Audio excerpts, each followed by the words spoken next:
Hey everyone, it's Joanna. You know how much I love a good renovation, taking something old and making it new again? And you know where it all starts? The layout. It's the foundation for everything. Planning a home layout? The location of each room can make all the difference in comfort and functionality. Here's how to choose the ideal layout for every space in your home. Get ready to grab a pen and paper, y'all, because I'm sharing my tried and true tips for creating a layout that's not just pretty, but makes sense for the way you live. Let's get started. Y'all, there's nothing like the feeling of sunshine streaming into your home. It just makes everything feel brighter and more welcoming, don't you think? When you're thinking about your layout, really pay attention to how the natural light flows through your space.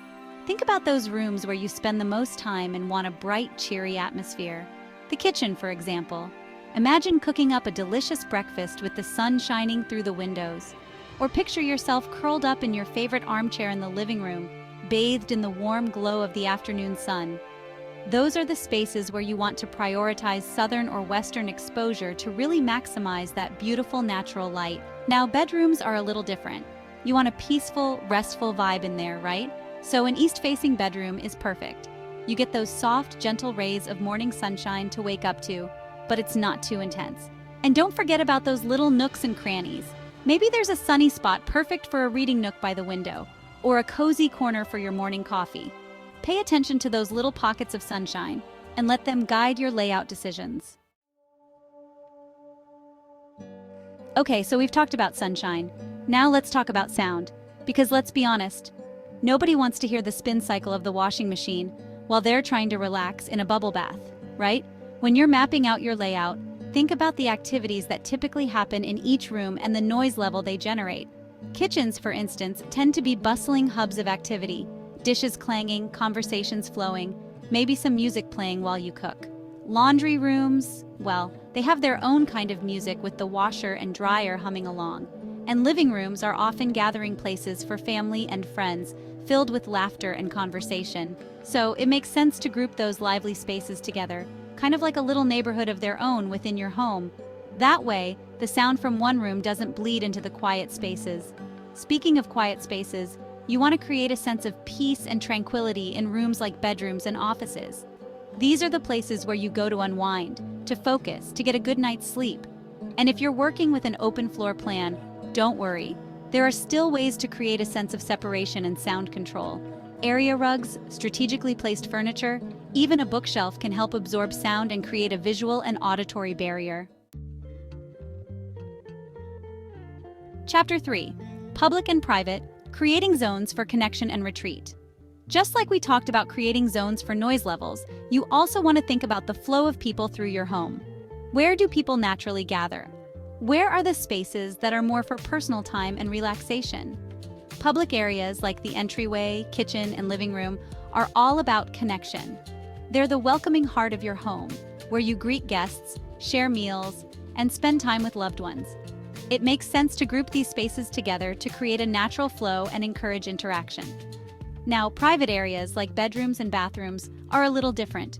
These are your sanctuaries, the places where you can escape the hustle and bustle and just be yourself.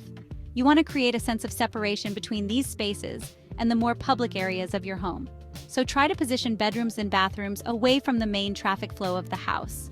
It's all about creating a sense of privacy and comfort for everyone in the home. Chapter 4. Planning for the Future, Designing Flexible Spaces.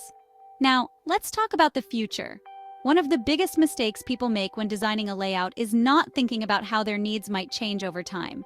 Families grow, lifestyles evolve, and what worked for you 5 years ago might not work today. That's why I'm a big believer in designing flexible spaces. These are rooms that can easily adapt to different needs and uses. For example, a guest room could easily transition into a home office or a playroom. A formal dining room could become a cozy den or a library. When you're planning your layout, think about the possibilities. Could a spare bedroom double as a craft room? Could a hallway nook be transformed into a reading corner? Don't be afraid to get creative and think outside the box. Another thing to consider is accessibility. As we get older, our needs change, and it's important to create a home that can age gracefully with us. Chapter 5. Go with the flow optimizing traffic patterns. Have you ever been in a house where the layout just felt awkward? Like, you had to take a circuitous route to get from the kitchen to the dining room? That's what happens when you don't think about traffic flow. Traffic flow refers to the way people move through your home. You want to create a layout that feels natural and intuitive, where people can easily navigate from one space to another without bumping into furniture or each other. Start by thinking about the most common traffic patterns in your home. For example, how do you get from the garage to the kitchen? Where do people tend to congregate during parties? Once you have a good understanding of how people move through your space, you can start to arrange your furniture and rooms in a way that makes sense. One of the simplest ways to improve traffic flow is to create clear pathways. Avoid placing furniture in the middle of the room, as this can obstruct the flow of traffic. Instead, arrange furniture along the walls or in groupings that define different areas within the room. Another tip is to think about the size of your hallways and doorways. Make sure they're wide enough to accommodate the flow of traffic, especially if you entertain frequently. And if you have a lot of doors in one area, consider using pocket doors to save space and create a more streamlined look. Well, friends, we've covered a lot of ground today. From harnessing the power of natural light to creating flexible spaces that stand the test of time, we've explored some of my favorite tips for choosing the perfect room layout. Remember, your home should be a reflection of you, your family, and your unique lifestyle. There's no right or wrong answer when it comes to layout, but by keeping these principles in mind, you can create a space that's both beautiful and functional, a place where you can truly relax, recharge, and connect with the people you love. And if you ever need a little inspiration, you know where to find me. Choosing the right room layout can make your home more functional and comfortable. Like and subscribe for more home design insights. Subscribe for more layout tips.